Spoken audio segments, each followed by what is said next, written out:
Jackie Cray is learning more about the suspects. Jackie? Yeah, well, all day we're here at the substation in Commerce City. We've been seeing the community pouring in, family after family, officers from different agencies coming to pay their respects here at this beautiful site honoring fallen Deputy Gumm. And tonight we're learning more about what led to last night's deadly shooting. They brought candles and flowers, draping them on fallen Adams County Sheriff's Deputy Heath Gumm's vehicle. The stories and tears flowed from all the different people he encountered day to day, like Sarah Diaz, who worked at a nearby restaurant. To go from seeing him come in every morning and get his burrito and get his breakfast,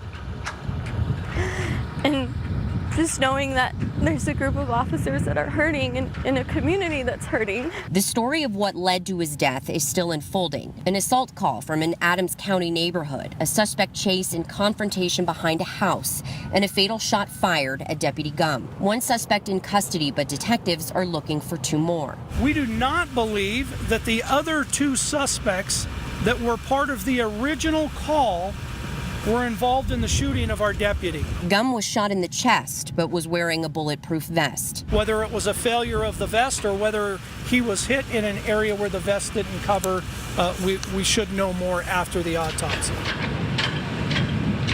More work ahead for investigators while they, along with the community, continue to mourn. We don't really think about the sacrifice that all of our police officers make when they sign up for this job. And one thing tonight detectives are still holding back in terms of any updates in the investigation is the ID of that single suspect they have in custody. They tell us if it is released, that would jeopardize their investigation. And Jackie, one thing we noticed that felt different from yesterday's updates from Adams County, the warning to the community was not as dire. That shelter-in-place warning lifted, yet there are still two men out there.